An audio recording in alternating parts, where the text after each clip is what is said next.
casa precisa ser teu altar também de ministrar e ensinar teus filhos a palavra de Deus.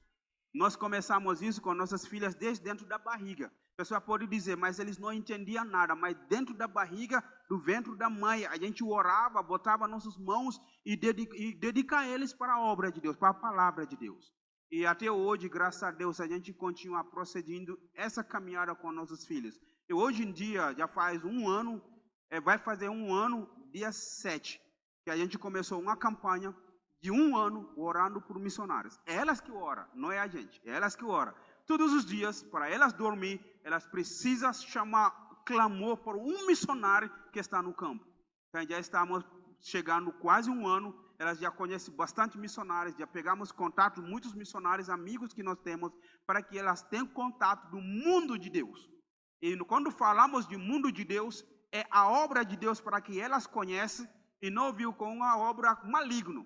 Porque a maioria das vezes nós com os pais, a gente vê missionários como mendigos. São pessoas que praticamente não têm nada de trabalho na sociedade, eles viraram um missionário.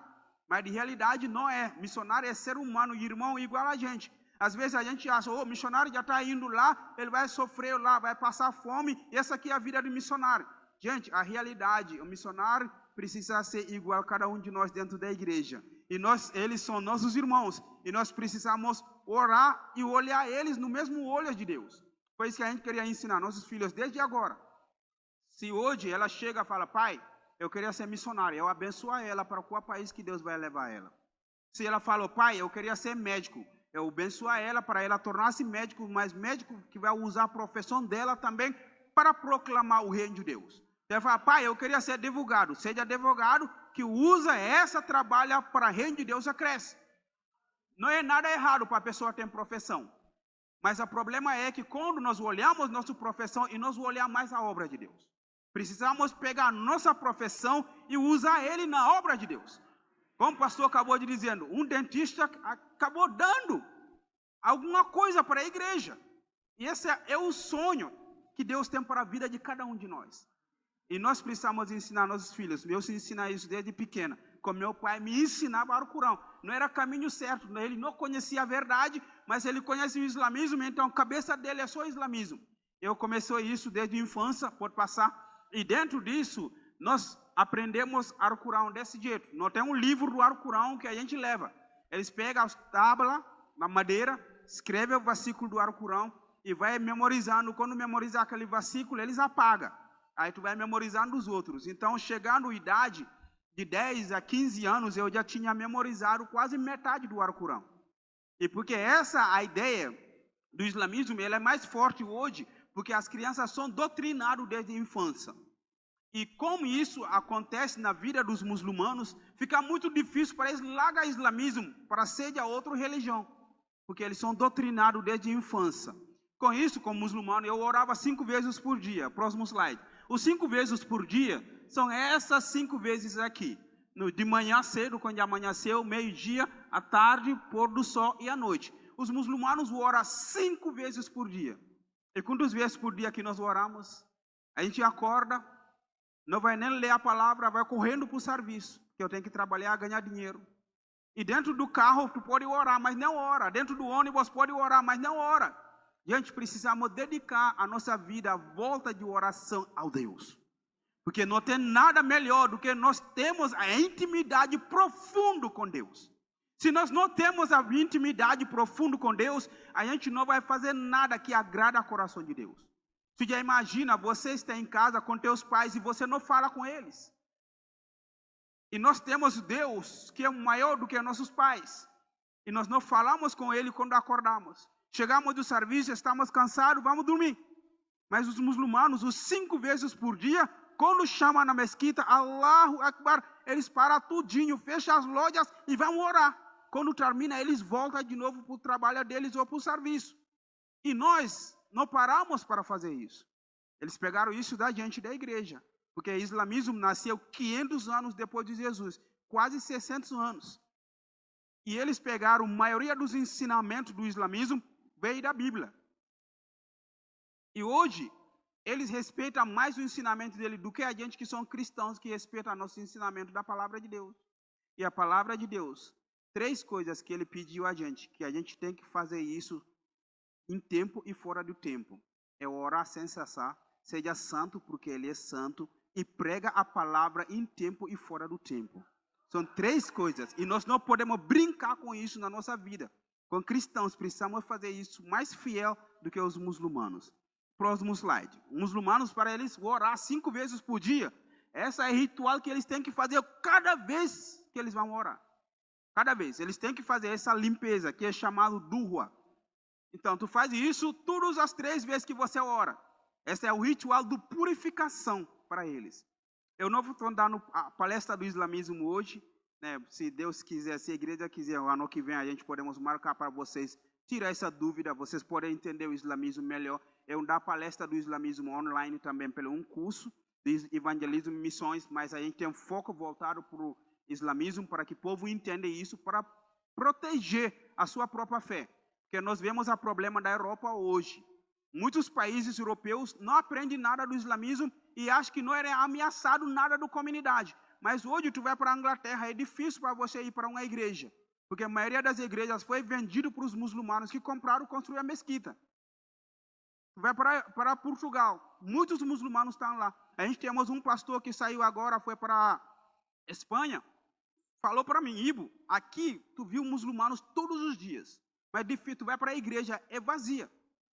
Porque a igreja não tinha aprendido o que é islamismo para defender a sua própria fé. E nós precisamos entender isso. Próximo. Quando eu estava aprendendo o islamismo, um dia, um missionário de Coreia do Sul chegou lá no meu país para pregar o evangelho. Eu tinha 15 anos. A minha casa e o base missionário é bem pertinho. Mas eu nunca fui naquele base, porque eu entendo que eu não queria saber nada do cristianismo. Eu era muçulmano fiel, eu continuo lá. Mas quando essa missionária chegou lá, ela foi visitar meu interior. E morava lá, visitou minha casa e convidou para eu assistir o Natal com ela. Em Gâmbia, até hoje, é um país fechado. Os cristãos não podem pegar a caixa do som e sair na rua para fazer culto sem autorização do governo. Mas a mesquita pode fechar a rua na sexta-feira e ninguém passa na avenida principal. Eles fecham para orar. E o governo não reclama, não faz nada contra eles. Mas para o cristão botar uma caixa do som, ele precisa de uma autorização do governo. E aquele tempo ainda era pior. E esse missionário não tinha a oportunidade de pregar o evangelho. Mas ela tinha 2 momentos que o governo também deixa as portas abertas para a igreja, para os cristãos, que é Páscoa e Natal. São 2 eventos no calendário que até hoje, em Gâmbia, quando chega a Páscoa e Natal, até as escolas fecham. Olha o que Deus faz. Até as escolas fecham para entrar nas férias e os missionários usam essa única oportunidade para pregar o evangelho. Então, eles juntavam muitas crianças. Eu lembro que minha anterior tinha 300 crianças. Ela convidou quase todo mundo. E eu fui, porque eu era novo, tinha 15 anos. A ideia era para ganhar presente de Natal. Será que vale a pena para você investir num projeto que dá presente de Natal? Vale a pena, porque eu estou aqui hoje com cristão, porque eu fui lá para receber o presente de Natal. E quando eu cheguei lá, sentou lá e assistiu tudo, o filme de Jesus que ela passou em Mandinka, porque Gâmbia nós falamos 24 línguas além de inglês. Português não é a nossa língua, eu estou aprendendo português. Já estou 7 anos aqui no Brasil. Eu estudei português só esse ano, só um mês para passar uma prova. A prova para tirar a cidadania brasileira. Eu precisei dessa prova, eu fiz um mês, mas eu nunca estudei, eu só aprendi na convivência. Foi isso que o meu português é português da rua, não é da sala, tá bom? Mas em Gâmbia nós falamos 24 línguas, além de inglês.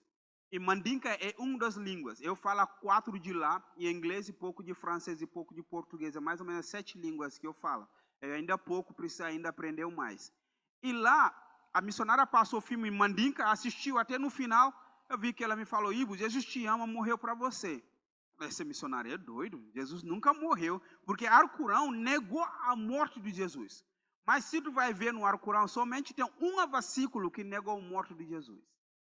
Só um único versículo, só uma só. Que falou que só aparece para eles, mas ele não foi assassinado. Porque Deus não queria ter esse vergonha. Mas ele foi levado aos céus para sentar ao lado direito de Deus. Então, que Jesus foi levado aos céus. eu pensei nisso. Então, falei para a missionária, olha, esse Jesus de vocês é difícil para entender, mas eu não queria falar mais coisa, porque eu acho que se eu falasse muitas coisas, eu não ia ganhar presente. Aí eu fiquei quieta. Aí no final eu recebi uma camisa, uma bermuda, biscoito, bombom, e voltando para casa, a missionária me falou, Ivo, vai pensar quem é Jesus. E essa começou a ficar na minha cabeça, quem é esse Jesus? O Alcorão já fala Jesus, então por que você não estuda no Alcorão sobre Jesus e vai a confrontar esse missionário também? Eu comecei a estudar o Alcorão. Esse estudo de pesquisa me levou 3 anos. Porque quando eu comecei a estudar o Alcorão é um livro que tem 116 capítulos, 229 versículos. E o livro do Alcorão, ele não tem sequência da história de Jesus. Tu vai encontrar no capítulo 1 uma coisa, tu vai encontrar outra coisa lá no capítulo 19, tu vai encontrar outra coisa lá no capítulo 110. Então, tu tem que fazer a pesquisa. Eu fiz a pesquisa, quantos lugares que o nome de Jesus aparece no Alcorão inteiro. Eu encontrei 25 vezes. E eu fui perguntar para o meu professor, eu encontrei o nome de Jesus 25 vezes. Ele é o nome mais do que do nome de Muhammad, porque o nome de Muhammad é só 5 vezes no Alcorão. Aí o professor me falou, Ivo, na verdade não é 25 não, é 34. Ele falou, olha aí. Eu achei 25, mas o professor me falou que é 34. Falei, então, por que o Alcorão fala tanto sobre Jesus e não falou tanto de Muhammad? Aí o professor não tem a resposta, ele só me dizia, Ivo, olha, o tempo de Jesus passou, estamos no tempo de Muhammad, acabou. Mas minha pergunta não foi respondida.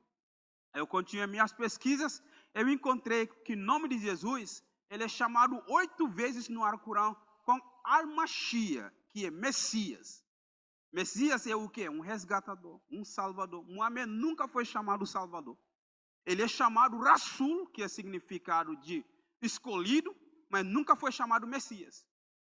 Aí foi de novo, professor, por que Jesus é Messias, mas Muhammad não é Messias? Ele fala, Ivo, será que tu está fumando maconha? Está virando doido?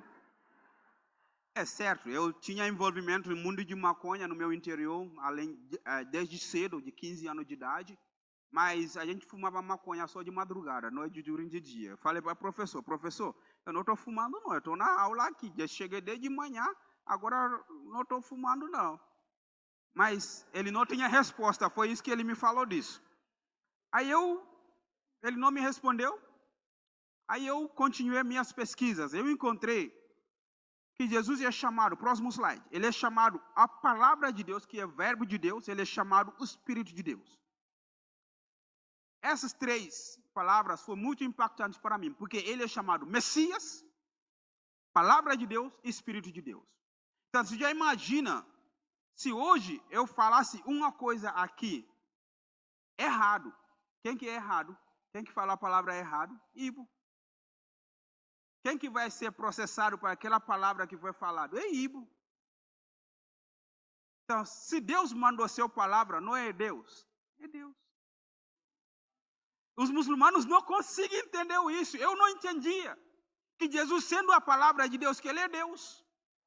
E ainda vai dizer que ele é o Espírito de Deus. No dia que nosso espírito sai do nosso corpo, a gente não vai morrer. Morremos. Se Jesus é o Espírito de Deus, por que ele não é Deus? É Deus. O Alcorão afirmou isso. Capítulo 4, versículo 171. Aí agora, eu fui perguntar para o professor, ele me expulsou da sala. Porque tu está virando muito doido mesmo. Assim, eu fiquei triste porque eu fui melhor aluno do islamismo há 3 anos. Eu nunca tirei nota 9 no islamismo. Era uma das melhores disciplinas que eu estudava na escola. E para mim, minha vida era dedicada para aquele, porque meu pai, o sonho dele era para que eu tornasse uma herança ou herdeiro do islamismo da família. E ele dedicou muito para mim. Meu pai tinha 2 mulheres, porque no islamismo um homem pode casar até 8 mulheres o máximo, e 4 é o mínimo. Tá, então, no islamismo tem isso, mas meu pai ele tinha 2 mulheres e eram 10 filhos, uma morreu, ficou 9. Então, esses 9, meu pai, ele dedicou somente para mim.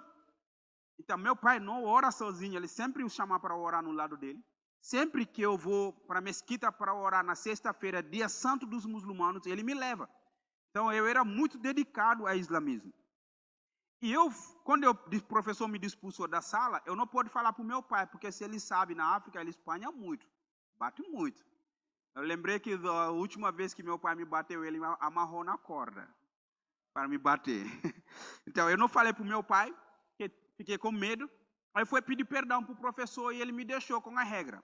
Você não pode falar nada na minha aula. Até se você tem dúvida, se eu escrever uma coisa no quadro que você não entende, você não pode falar. Aí eu aceitei, porque senão eu ia ser reprovado da disciplina do islamismo. Eu tinha orgulho para estudar islamismo. Aí nisso me levou para ficar quieto. Mas o rapaz que sentar no meu lado teve problema. Porque tudo que eu não entendo, eu jogo para ele. Rapaz, o professor está errado. Aí ele levanta logo a mão. Professor, aquele lá está errado. Aí ele vai explicar para o menino o que é, eu tirar minha dúvida. Aí um dia o professor chegou e falou para ele, olha, rapaz, você está sempre perguntando, não tem nenhuma aula que você nunca perguntou, mas tua nota é sempre embaixo do que 5. O que está acontecendo? Não, professor, porque as perguntas não são minhas, são do Ibo. Aí, assim, eu sei que eu dei muito trabalho, porque eu não conhecia Jesus, eu fui um aluno muito ruim na escola também, eu fiz muitas coisas besteiras. Mas esses 3 anos me levou a refletir muito sobre Jesus.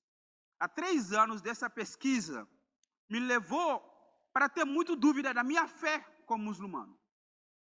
E nisso eu terminei meus estudos, eu precisava mudar para a cidade. Eu mudei para a cidade e a missionária que tinha me apresentado Jesus tinha mudado da aldeia para a cidade, porque teve 2 jovens que se converteram com ela. Um deles, o pai dele era chefe do islamismo da minha aldeia. Aí olha o que o pai fez. O pai pegou o rapaz, bateu ele amarrou ele, bateu muito. Quase que ele morreu.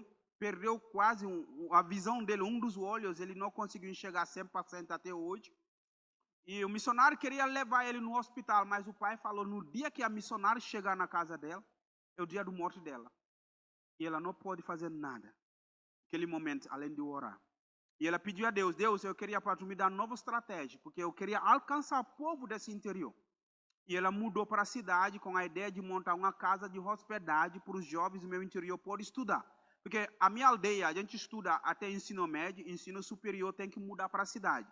É tipo, alguém que está estudando lá para, deixa eu ver aqui, lá no Belágua, um povoado de Belágua, Anajá dos Dias, ou uma coisa assim. Vocês já conhecem Belágua? Já, né? Praticamente tudo. Já conhece Fernando Falcão? Lá tem um povoado chamado Por Enquanto. Aí, tipo, se alguém morasse naquele povoado, né? Aí provavelmente ele vai precisar mudar para Barra do Corda, para que ele possa ter um estudo melhor. Né? Alguém que é do Belágua pode ir para Urbano Santos, ou vir para Vargem Grande, ou Vitória de Mirim, ou para São Luís. Então, era a mesma coisa comigo também. Então, precisa mudar do interior para a cidade.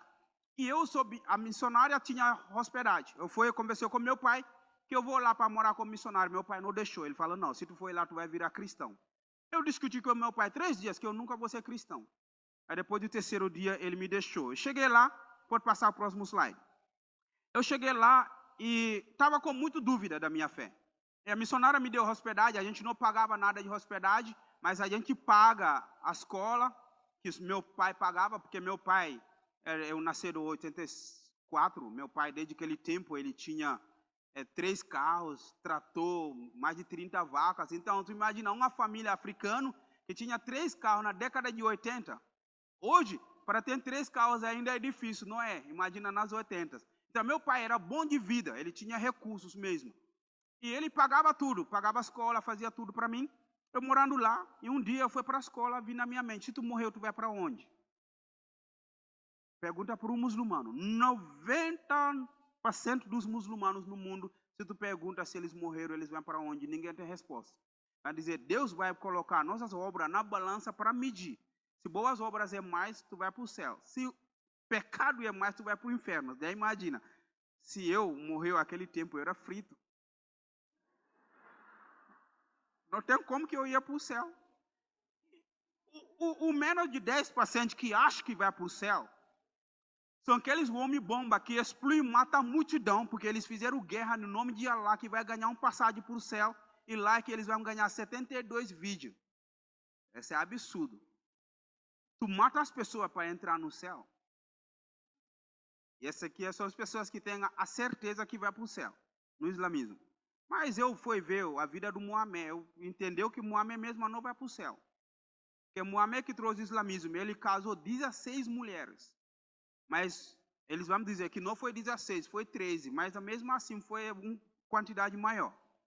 Aí uma das esposas dentro dessa é a Aisha. Quando Muhammad proporcionou casamento para o pai de Aisha, que era um dos discípulos dele, a Aisha tinha 7 a 8 anos de idade. E tomou a Aisha com a esposa quando ela tinha 8 a 9 anos de idade. Então, tu já imagina um profeta que tinha 52 anos, tinha casado várias mulheres e tomou uma criança com a esposa. Eu falo, Muhammad, não tem como que ele seria um profeta de Deus, não, porque Deus não faz isso com criança. Segunda coisa, ele tomou a esposa do filho adotivo. Ele criou esse rapaz, o rapaz cresceu, casou, e Muhammad falou que recebeu a revelação de Allah, que não era vontade do menino seja casado com aquela mulher, e o rapaz divorciou, e Muhammad foi atrás e pediu a mesma mulher no casamento. E quebrou a regra, ele vai dizendo, no islamismo não existe mais filho adotivo, tu não pode ter. A essa, eu falo, nossa, eu estou no piloto errado no avião. Eu preciso de outro piloto. Mas quem é esse piloto? Eu preciso estudar a Bíblia. Eu fui pedir para essa missionária, que você vê a mulher lá baixinha, eu quis um rapaz do boné lá, aí do outro lado sou eu. Eu pedi para ela, missionária, eu queria estudar sobre Jesus, me dá uma Bíblia. Ela me deu uma Bíblia que chegou para mim em 5 dias, porque em Gâmbia a gente não tinha, a sociedade bíblica tinha, mas eles não tinham liberdade de produzir a Bíblia e vender. E ela pediu em Coreia. Hoje é fácil, tu mandar o WhatsApp, alguém está te respondendo, né? Até ontem de manhã eu estava conversando com um casal missionários de Coreia. Naquele tempo era mais difícil, tu mandar o e-mail para receber uma resposta, foi em 2002. E ela mandou o e-mail, recebeu a resposta, em 5 dias a Bíblia chegou em Gâmbia. Eu peguei a Bíblia e falei, missionário, olha, esse livro de vocês, que não era meu naquele tempo, né? Esse livro de vocês, minha capa tá feia, mas se alguém queria me ajudar a consertar, tá bom. É brincadeira, gente. Aí eu falei, missionário, esse livro é muito grande, mas onde que eu posso começar a ler? Ela me pediu ler o Evangelho do João. Eu comecei a ler João. João capítulo 1, vai dizendo que Jesus é a palavra de Deus, versículo 1. Princípio ele verbo estava com Deus, esse verbo é Deus. Eu falei, meu Deus do céu, agora aqui. O João está falando que Jesus é a palavra de Deus. Essa palavra se fez carne. O Corão não falou que a palavra se fez carne, não. Ele só diz que ele é a palavra de Deus. Mas o João vai explicando isso e eu olhei lá, cara. Aqui está mais claro do que o Corão. Será que esse aqui está certo? Será que é o Corão que está errado? Aí eu continuei lendo. Foi lá e perguntou para a missionária. Ela me explicou. Essa mulher tinha paciência. Cara, eu chegava, faz tanta pergunta para essa mulher, ela ainda tem paciência para me explicar cada ponto que eu levanto. Eu morei com ela 6 meses. Em 6 meses eu estudei no João capítulo 1 até 14. Pode passar o próximo slide. Eu estudei do João capítulo 1 a 14, me levou 6 meses. Hoje em dia eu leio a Bíblia toda em 1 ano. Mas aquele tempo me levou 6 meses porque eu estava pesquisando, estudando para entender quem é esse Jesus. E quando eu cheguei no capítulo 14, versículo 6, Jesus vai dizendo, eu sou o caminho, a verdade e a vida. Ninguém vinha ao Pai se não foi por mim. Gente, Muhammad nunca falou em nenhum lugar no Alcorão que ele é o caminho. Ele nunca falou em nenhum lugar que ele é verdade. Você sabe que a palavra verdade que o Alcorão chamou de Jesus é Zalaman Zakia. Zakia é o santo.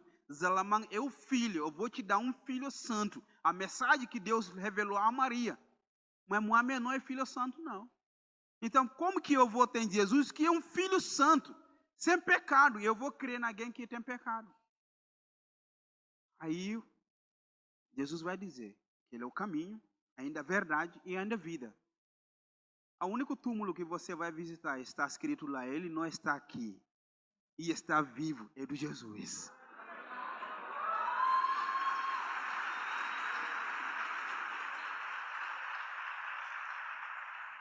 E essa me levou a entregar minha vida a Jesus em 2002. Foi muito bom conhecendo Jesus. Comecei a crescer no caminho do cristianismo. Há 3 meses, novo convertido, cheguei na casa do meu pai nas férias com a Bíblia. E eu tinha medo, porque meu pai, no dia que ele sobe, ele pode me matar. Porque o islamismo mesmo ensina isso. Que se alguém sair do islamismo, ele é um fiel. É chamado kafir. E a responsabilidade da sociedade, da comunidade, é matar aquela pessoa. Foi isso que tu vê muitos muçulmanos que se convertem a cristianismo, a maioria das vezes, ele se esconde. Porque tem medo de morrer, porque a prática do islamismo é para matar eles. Eu cheguei lá na casa do meu pai, pegava sacola preta, e botava minha Bíblia dentro e uma camisa dentro para ir para uma igreja perto. Aí, depois de 1 semana, 2 semanas, meu pai olhou assim, esse rapaz não está orando mais, não, tem uma coisa que mudou nele. Ele me chamou, Ibo, hoje é sexta-feira, vamos tomar banho e a gente vai para a mesquita. Eu falei, pai, eu sou cristão, não vou para a mesquita, não. Aí ele falou, então, se prepara até o velório. Hoje você morre ou você volta para ser muçulmano. O que você quer, escolhe. Falei, pai, você pode me matar, mas eu sou cristão. Ele foi para a mesquita rapidinho, eu estava sentado lá, falei por Deus, Deus, alguma coisa, eu creio em ti, eu não queria negar isso. Se você quer para eu morro hoje. Se você quer para eu vivo para tua vontade, seja feito. E meu pai foi para a mesquita, voltou, me encontrou no mesmo lugar. Falou, tu não foi orar? Falei, não, pai. Falei, então, prepara aí. Meu pai tinha 2 revólveres em casa, ele tinha um espingarda, tem uma pistola. E também ele pôde chamar a comunidade para ajudar para me matar. Mas depois, 1 hora, meu pai no quarto, eu sentado lá, só refletindo, Deus, não sei o que vai acontecer a partir de agora, mas eu estou nas tuas mãos. Meu pai saiu do quarto sem arma, chegou e falou para mim, eu não vou te matar, mas a partir de hoje você não pretende essa família e você não é meu filho. Foi difícil, eu tinha 18 anos, ouvindo isso, foi negado por meu pai. E eu voltei para a cidade, aí estudando, não tinha mais dinheiro, não recurso mais. Eu passei 3 anos comendo uma vez por dia. Porque a missionária que me apresentou Jesus não tinha condição financeira para cuidar de nós 16 pessoas que se converteram. Que a família abandona essas pessoas tudo. Ela conseguia uma refeição por dia. Eu saía de casa, antigamente eu saía às 7 horas de manhã para começar as minhas aulas às 8. Eu tinha ônibus, agora não tem mais ônibus, eu tenho que acordar, eu tenho que sair de casa às 5 horas de manhã para andar 5 quilômetros de pé. E o outro 10 eu procuro o carona de pessoas que vão para a capital de Gâmbia para me levar. Eu passei 3 anos com muita dificuldade, mas uma coisa que a missionária sempre me ensina, Ibo, sendo cristão não é vida de leite e mel. É toma seu cruz e siga Jesus. Seguindo Jesus não vai ser fácil, mas uma coisa, a certeza é, tu vai chegar lá no céu quando morre com Ele.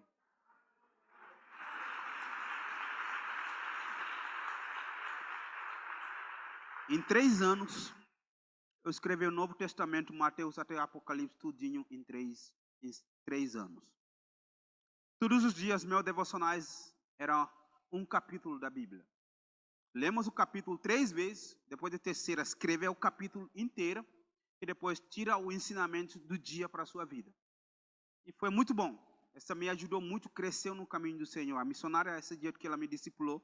Aí depois disso, em 2006, eu me informei, comecei a trabalhar, comecei a ganhar muito dinheiro. Eu abri uma empresa para mim. Eu ganhava 4 salários da minha empresa. Eu trabalhava fora, porque eu estudei a área informática. E ganhava muito dinheiro fora também. Então, praticamente por mês, eu tinha cerca de 10 salários aí. Eu tinha carro, tinha casa. A minha vida era totalmente diferente. Mas eu comecei a viver uma vida de vaidade dentro da própria igreja. E eu não pensava mais de pregar o evangelho no início da minha fé. A gente saía, pregava o evangelho, falava com as pessoas. Depois que eu comecei a ganhar dinheiro, eu era ocupado. Porque eu trabalhava fora até 4 horas, saí lá da empresa, aí eu volto para a minha empresa para trabalhar até 10 horas da noite. Então, minha vida era só ciclo assim. Chegar em casa, come, toma banho, dorme, acorda, outro dia vai de novo. Aí Deus me chamou. Ivo, eu queria para você me servir. Falei, Deus, como que é isso aí? A minha vida era muito difícil. Eu comecei a ganhar dinheiro e agora você queria para que eu saia para fazer a obra. Não dá, não. Deixa quando chegar a 50, 60 anos eu fazer isso. Deus ministrou no meu coração aquele tempo tudo que está na hora. Aí, em 2010, eu fui no Jocum, fez meu ETED. Aí, voltei para casa, ia trabalhar no banco onde que o meu currículo estava, porque eu tinha fechado minha empresa, saí do trabalho, fiz ETED. Falei, então, ETED era suficiente, porque só 6 meses. Aí, eu vou voltar a trabalhar. Quando eu voltei, Deus me falou, é agora que eu queria para você me servir. Falei, Deus, eu tinha apenas 26 anos. Deixa pelo menos chegar a 50. A poupança teria muito dinheiro, eu pude sair para servir. Mas em 2010, Deus me levou a refletir muito sobre meu povo que estava perdido. Pode passar o próximo slide. E essa é um dos fotos que marcou minha vida. A próxima, mais claro, para ser mais claro, assim. Essa foi no meu ETED, visitei Senegal, e as crianças de Senegal estavam na minha costa. E depois, Deus me levar para entender que essas crianças que estavam à minha costa estavam perdidas, precisavam de alguém para levar a mensagem. Aquele tempo do meu ETED não era suficiente, mas ele queria usar a minha vida dentro do meu país, na minha família e no mundo. Eu saí para ser missionário em 2010. Em 2014, conheci a minha esposa, é brasileira, ela foi missionária no Mali e Senegal também, mas nós conhecemos no Brasil, em 2014, no Rio de Janeiro. Ela é maranhense, São José de Ribamar. E nós conhecemos em 2014 e 2016, casamos, Deus nos deu essa família linda. A próximo slide.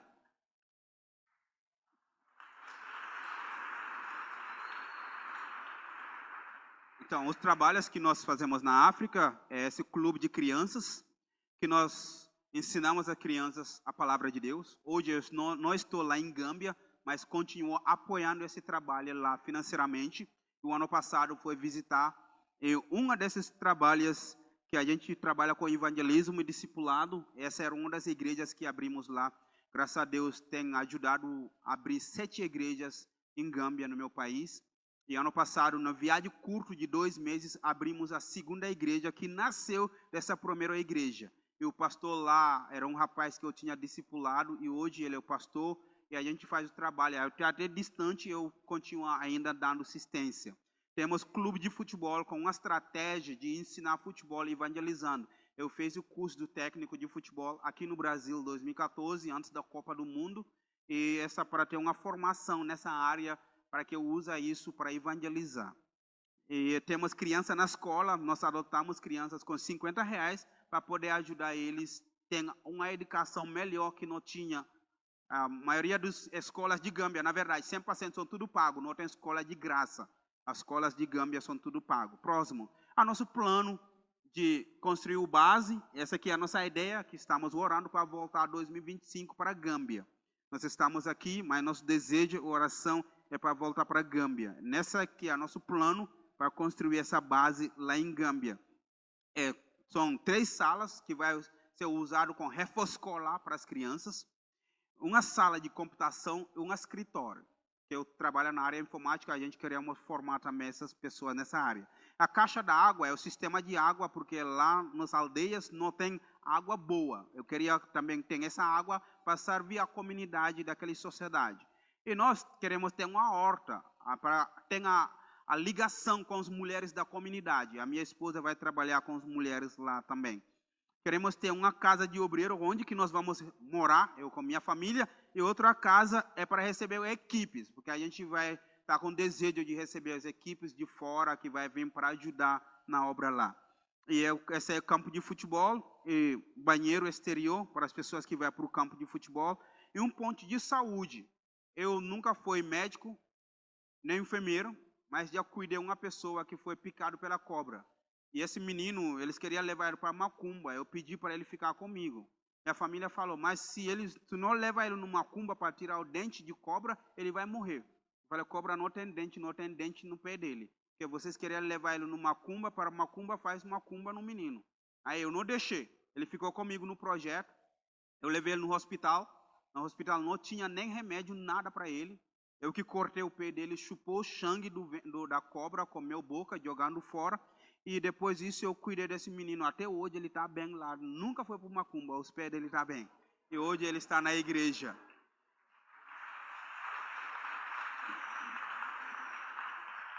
E a gente queria usar essa estratégia também para ajudar a comunidade, dando os remédios de dor de cabeça, de feridas para ser cuidado. E nós temos esse ponto de saúde. E temos Bantaba no meio, que é a igreja. Lá, quando tu bota uma igreja com placa igreja, as pessoas não queriam ir. Então, a estratégia é que a gente bota um ponto de encontro. É errado. Não, a igreja é um lugar de encontro. Então, a gente bota o nome Bantaba e o povo vai lá para Bantaba para ouvir a palavra de Deus. Porque nosso Bantaba é o lugar de encontro. Então, foi isso que o nosso nome da igreja vai ser Bantaba, que é um ponto de encontro. Esse aqui é nosso projeto. O nome do projeto é Projeto Insight. Pode passar próximo. Esse aqui é nosso contato. E também nosso Instagram, se você querer seguir para ter mais coisas. É Família Combo e Missões. Você lembra de nós, ora por nós. Pode passar. A nossa visão é isso, nossa missão é sinalizar o rei. E aqui no Brasil, agora, nós estamos ajudando as igrejas na mobilização missionária, dando treinamento e capacitação para missionários e para evangelismo. Nós damos o curso do evangelismo. A minha esposa dá também um curso para as mulheres, chamado Experiência de Lá. Se vocês têm desejo também para conhecer, podem entrar em contato com ela. E nós damos treinamento para Ministério Infantil, como ensinar missões para crianças. E também, a gente também trabalha com as aulas do islamismo. Se a igreja tem a ideia, queria saber, queria fazer um bate-papo, a gente está disponível para isso no tempo que estamos no Brasil. Pode passar. Pode passar para o próximo também. Nosso orçamento aqui no Brasil é cerca de R$4.000. Nesses R$4.000 nós temos R$2.000, faltar R$2.000. E a gente mora no aluguel aqui. Então, aluguel, a luz, a alimentação, a despesa dos nossos filhos, é isso. Se você deseja, para conhecer mais, pode entrar em contato. Próximo. A nosso retorno para a África, estamos precisando de R$6.000 mensal. Estamos procurando a igreja, 12 igrejas que ajudar com 500 ou 6 igrejas que ajudar com R$1.000. Próximo. Estamos buscando apoio por 3 obreiros, que são os pastores hoje. Os 2 foram os meus discípulos. E a gente foi criado junto hoje. Ele tem um projeto que a gente está buscando parceiros para ajudar R$200 por mês, que é o mínimo que a gente queria ajudar eles. Próximo. Pode passar. Próximo. Essa aqui é a doação de Bíblias que nós fazemos todo ano, no Natal. Nós damos Bíblias para o projeto lá de Gâmbia. Ano passado levantamos 50 Bíblias e esse ano estamos trabalhando para levantar 50. Temos 10, falta 40. Se você quer ajudar, é R$45 por cada Bíblia. Pode passar.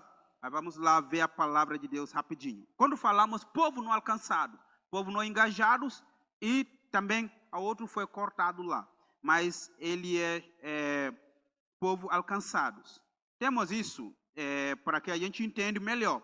No mundo hoje, que nós temos com povos, 17 mil povos que nós temos no mundo. Quando falamos povos, estamos falando pessoas que têm língua, comida, a cultura, totalmente diferente dos outros. Temos 17 mil no mundo. Só na África é falado mais de 2.000 línguas. No Camarões, que eu trabalhei, eles têm mais de 300 línguas no Camarões. Na Nigéria, eles têm mais de 500 línguas faladas na Nigéria. São todos distintos da cultura e outras coisas. Então, temos povos não engajados, são povos que não tem nenhum missionário no meio deles, não tem nenhum plano para chegar, para pregar o evangelho para eles. É 7.388 povos que ainda não tem evangelho no meio deles. Às vezes, as pessoas podem olhar, essa é loucura. Será que nessa geração que nós estamos, que tem tudo rede social, tudo, tem internet, tem celular, smartphone, tudo, essas pessoas existem. Ainda existe. Eu fui num lugar no Camarões, onde que eles conhecem Coca-Cola, mas não conhecem Jesus. Cheguei lá, no povoado, demoramos 5 dias para chegar lá. E quando nós chegamos lá, eu perguntei para as crianças, vocês conhecem Jesus? Não. Aí, no horário do almoço, eu perguntei para eles, tem onde que comprar Coca-Cola aqui? Não tem energia lá. Mas tinha Coca-Cola lá, quente, mas tinha. Aí, desde aquele dia, eu falei, Deus, se eu gastar R$10 com Coca-Cola, pelo menos eu gastar 10 todo mês para a sua obra.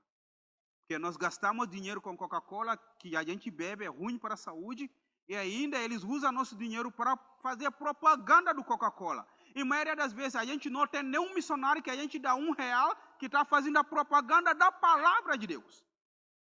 E foi isso que existe, esses povos ainda que não são alcançados, que é o povo não engajados. Temos 2.229 povos não alcançados, que tem missionários, tem alguns trabalhos da igreja, mas ainda eles não são alcançados. E nós precisamos pensar nesses povos para alcançar eles. Pode passar para o próximo slide. Povos não alcançados. Esses são povos que têm pelo menos 2% de cristãos no meio deles. E sendo só 2% de cristãos, são povos não alcançados. Povos não engajados, próximo, que não tem nada do evangelho no meio deles. Não tem nenhum cristão. Então, tu encontra esses povos no Joshua Project. Eles mostram a esses povos tudo pelos nomes, cada um deles tu pode conhecer. Se tu entrar no nosso Instagram também, a gente pode passar esses detalhes para você. Mas por que nós alcançamos esses povos? Próximo slide. Por que a gente precisa alcançar esses povos? Próximo. Porque nós amamos a Deus, que é dono da obra. Foi isso que leva a gente para levar a mensagem do evangelho da cruz para o povo. Jesus perguntou para Pedro, João 21, de 15 a 17. Nós entendemos esse versículo, Jesus perguntando para Pedro, Pedro, você me ama? Ele vai dizendo, sim, Senhor, eu te amo. Apacenta as ovelhas, prega a palavra, cuida das pessoas que precisam me conhecer. E Pedro falou 3 vezes, Jesus, tu sabe muito bem que eu te amo. E nós com a igreja hoje, Jesus está nos perguntando se nós amamos a Ele. Se nós amamos a Jesus, levantamos nossa mão, Deus, eu te amo, então eu tenho que se envolver na obra de Deus. Quem que não envolve na obra de Deus, tem falta de amor a Deus. E a maioria das vezes nós cantamos música, eu te amo tanto, tanto, eu te amo mais do que o ouro, do que prata, do que coisas dessa terra. Mas quando é o momento para a gente tirar a oferta para a obra de Deus, a gente não tira. Mas quando é a hora que a gente cuida do cachorro, a gente cuida do cachorro. Melhor do que a obra de Deus. Se nós vemos hoje quantos crentes que têm cachorro, e gastam R$ 100 com cachorro, mas para a obra de Deus não gastam nem R$ 10. E nós te chamamos crente. Cadê o amor por Deus que nós temos? Cadê o amor? Cadê o Deus que nós levantamos a mão e fala, Deus, eu te amo. Se eu amo a Deus, eu vou cuidar da obra de Deus. Se eu amo a Deus, eu vou me envolver com a obra de Deus, porque Ele que é o dono da obra. Ele que é dono da minha vida. A vida não pertence a mim, não pertence a você, é dEle. Que Ele dá nas suas mãos, é para a obra dEle, avança no mundo. E nós precisamos entender isso. O segundo ponto, porque nós somos convocados e devemos obedecer. Você já imagina jogador brasileiro seja convocado para jogar a primeira vez na seleção? Hendrick, do Palmeiras, foi convocado para jogar a primeira vez na seleção. Você imagina como que seria a alegria daquele menino para ir para jogar na seleção? E nós somos convocados para jogar na melhor seleção do Cristo Jesus, de pregar o Evangelho. Que nós estamos esperando para obedecer isso? Por que nós esperamos tanto, tanto para obedecer coisa fácil que Cristo Jesus deixou por nós? Eu e você temos que abrir nossos olhos e ver. É isso que João 14, 21. Quem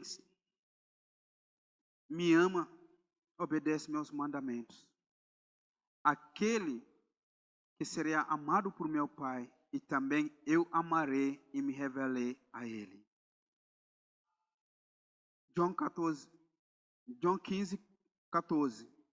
Vocês serão meus amigos, se faz aquele que lhe ordenei, que nós tornássemos amigos de Cristo. Eu espero que nós com a igreja, essa noite, viramos melhores amigos de Cristo. Não é somente amigo, mas o melhor amigo de Cristo. A grande comissão, próximo slide, é para nós obedecer. Se nós vemos Marcos 16, 15, Mateus 28, Atos 1, 8, João 17, 18. Essa tudo convoca a gente para que nós amamos a Deus e obedece à obra de Deus. A grande comissão, eu sempre disse, é uma das coisas mais difíceis que Cristo falou para a gente. Ir e fazer discípulo Para fazer discípulo não é fácil, não. Já sabe, tu vai pegar alguém que tem cabeça que não é igual a você. Tu vai pegar alguém que é criado numa família que não é igual a você. Que não é igual à família de Cristo. E você vai tornar-se essa pessoa para que ele tornasse uma pessoa semelhante a Cristo. Foi isso que Jesus entende que não é uma coisa fácil. Ele prometeu que não vai ser fácil, mas Ele estará conosco todos os dias. Sua presença está conosco todos os dias quando nós fazemos a obra de Deus. Pode ser no meio da dificuldade, mas a presença dEle está conosco. Por isso que a igreja precisa viver Atos 1:8. Seria minhas testemunhas em Jerusalém, toda a Judeia, Samaria, até confins da terra. Se a igreja não faz Atos 1:8, tu sabe que vai vir? Atos 8:1 vai vir. Sabe que está lá no Atos 8:1? A perseguição entrou no Atos 7 e o 8:1 eles espalharam por causa da perseguição. Se a igreja não quer sair de Jerusalém para pregar o evangelho, entra a perseguição. E a dificuldade, no meio da dificuldade, a igreja avançou. Foi isso que a igreja chegou até confins da terra nos Atos. Chegou para a gente hoje. E nós não podemos ficar calados mais. Não podemos guardar isso. Precisamos fazer isso. Terceiro, próximo slide.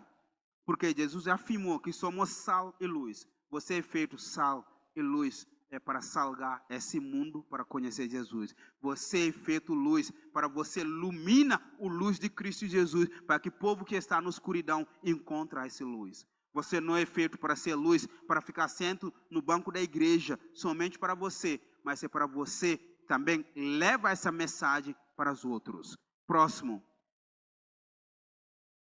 Porque Deus nos ensinou até a paixão pelas vidas. Gênesis capítulo 3, versículo 9. Gênesis 4, 9.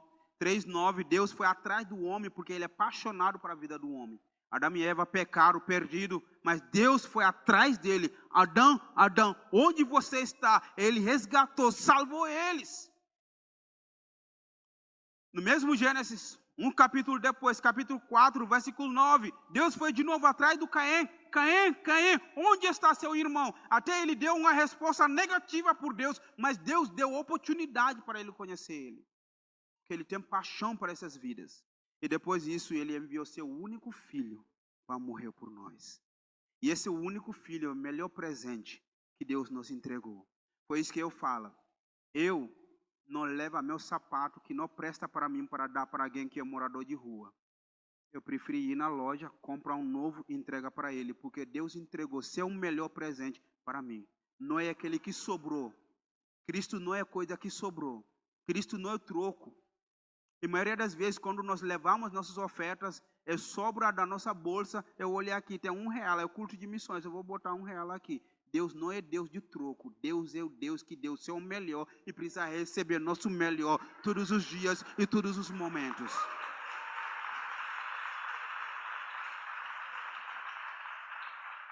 A próximo slide, estou quase terminando. Próximo. Porque Deus quer que seja salvo, para que o povo seja salvo. Nós somos ordenados para fazer isso porque Ele queria para que ele seja salvo. Romanos 10, 13. Porque todos aqueles que invocam o nome do Senhor serão salvos. Mas como que eles vão me invocar se ninguém prega, se ninguém fala para eles? Como que eles vão conhecer?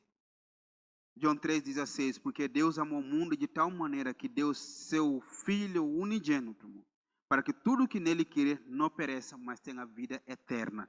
Essa que Deus quer para ver para todos os povos, para que eles possam conhecer Jesus. O próximo slide. Porque que os povos possam adorar a Deus, pois tanto o começo como o fim de missões é adoração. Início, o fim da obra missionária é a adoração. Não a igreja hoje vai plantar a igreja que não leva o povo a adorar a Deus. Porque o início e fim da obra de Deus é adoração. Foi isso que nós, que adoramos a Deus em espírito e em verdade, nós não guardamos, mas queremos brilhar isso para o mundo ver. Foi isso que no Apocalipse 7, versículo 9, depois disso, olhei Adiante de mim estava grande multidão que ninguém pode contar, de todas as nações, tribos, povos e língua, de pé diante do trono de Cordeiro, com vestes brancos e segurando as palmas. E nós vemos, John tem essa visão de nos ensinar que lá no céu, diante daquele dia, que vai vir tão grande multidão que ninguém vai poder contar. Eles vão vir de todas as nações, povos, as tribos, diante do Cordeiro de Deus, adorando a Ele, porque Ele é o único que é digno de ser adorado. E nós precisamos fazer parte dessa caminhada de levar alguém junto comigo no céu. Eu não queria entrar no céu sozinha. Nós não podemos pensar que eu sou crente e acabou. Tu entra dentro do ônibus, pessoa sentada no teu lado, fala do amor de Deus para aquela pessoa. Provavelmente a pessoa está passando depressão, uma luta, que você vai orar, Deus vai aliviar, vai curar aquela pessoa, vai transformar aquela pessoa.